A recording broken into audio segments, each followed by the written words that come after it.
We're going to introduce standing forward bends. We're going to go over some of the important points of standing foundation. So Brian, please put your middle toe at the front edge of the mat. And you're going to walk your feet together to be 4 finger widths apart. Your feet can be touching if you have the ability. So 4 of your fingers apart would be about 5 of mine. So like that.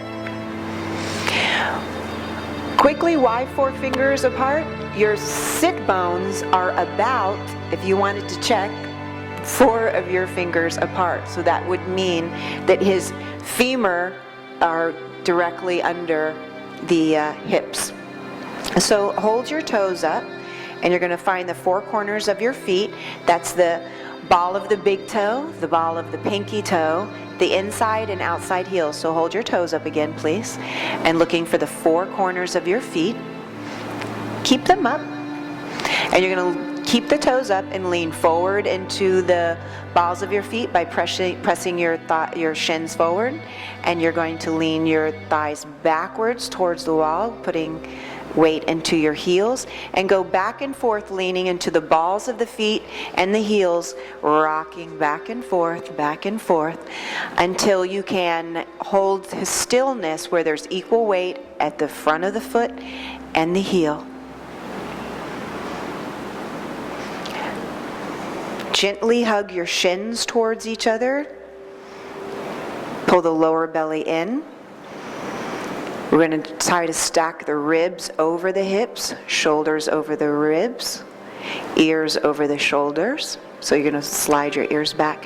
So how to do this by yourself is to press your back against a wall so that your behind would be against a wall. So he's going to do an invisible wall. Your rib cage against an invisible wall. Pull back against my arm because you don't get, yes. Shoulders against the invisible wall. Now when we forward bend, if we forward bend with a neutral spine, that's going to address the hamstrings. If we forward bend with a rounded spine, that's flexing the vertebra in the spinal column.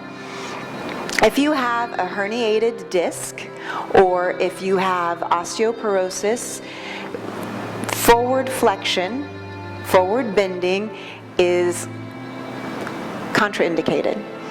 So he's assured me that there is no bulging and no herniation in his spine.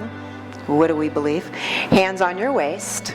From a neutral spine, I'm going to ask you to go only as far forward as you can without your spine feeling like it's bending. So you're going to hinge at the hips, a neutral spine. So that's about it for Brian today. And he's going to focus his eyes at the tip of his nose, or if I could draw a perfect line from his nose to a point on the floor, his eyes are going to be focused, and he's going to do the pranayama, the Ujjayi pranayama, where he breathes in and out of his nose, filling the bottom ribs, middle ribs, upper ribs, emptying the upper ribs, mid ribs, lower ribs, and belly. So your exhale is always a beat longer than your inhale. 4 corners of the feet, shins hugging in, inner thighs pressing back, lower belly pulling in, ribs over the hips, shoulders over the ribs, ears over the shoulders, and he's going to inhale, come back up to standing, and exhale. Inhale. Hinging at the hips, exhale, forward bend, keeping the spine neutral, your eyes focused towards a single point. He could feel, I saw him feel, so you can feel that your back's getting ready to change away from neutral. And you're going to pretend like you have a wall that's going to follow you. You're going to keep pressing your shoulders against an invisible wall, your ribs against an invisible wall. Your butt would already be touching. You're on the 4 corners of your feet, hugging the shins towards each other, and the shins pressing forward to keep weight in the ball of the foot, weight in the heel. And then you're going to inhale, come up. He was doing perfect pranayama. Beautiful, beautiful sound. And relax. We're going to do that one more time. 3 is a great number.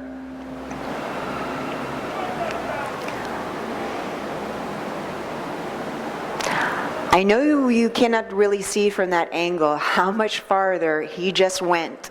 And it's not about how far we go, it's how we get there. He got there with breath. He got there with eye focus. He got there with firm foundation. No pain, no stress. Peaceful. And then we're going to inhale, come up, and exhale. Relax your hands by your sides and turn to face me. We get to show off. So the four corners of your feet are about 4 of your finger widths apart. I want your middle toes straight ahead. Try to get equal weight between the ball of the foot and the heel. Do you see them rocking? So this is what you're going to feel. You're going to feel yourself rocking the shins forward and thigh back until you get equal weight. And then you may feel like your upper body is in a strange position. That's when you look for the invisible wall behind your back. So your butt's against the invisible wall. You reach your ribs back against the invisible wall. Your shoulders back against the invisible wall. The ear back against the invisible, toward the invisible wall, not against, excuse me. Your middle fingers on the seam of your pants. So that's Tadasana, mountain pose. You're going to place your hands on your waist.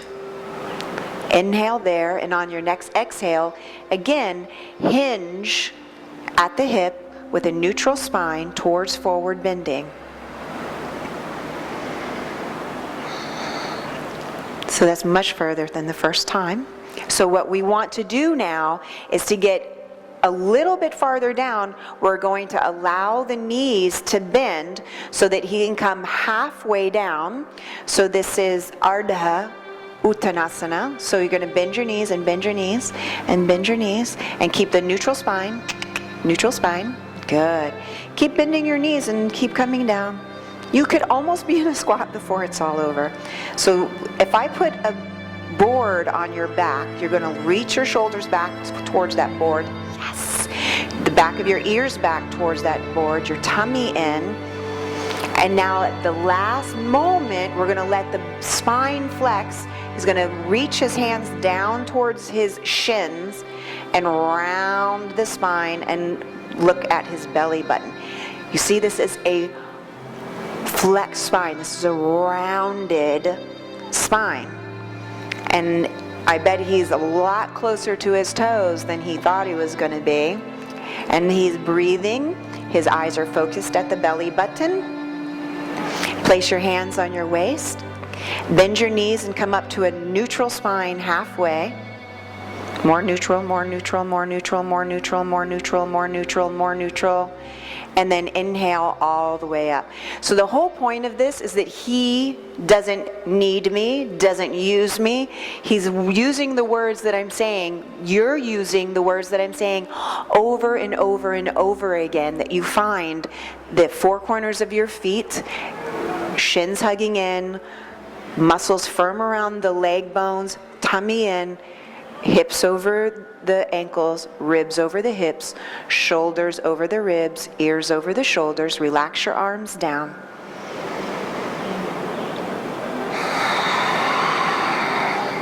Good. Inhale your hands onto your waist. Exhale, you're going to round your spine to a forward bend. So you're going to hinge at the hips and round the spine. Be sure that you have weight in the balls of your feet, that the four corners of your feet, more important than how close your fingers get to your toes, you have the four corners of your feet. It is not the goal for your legs to be straight.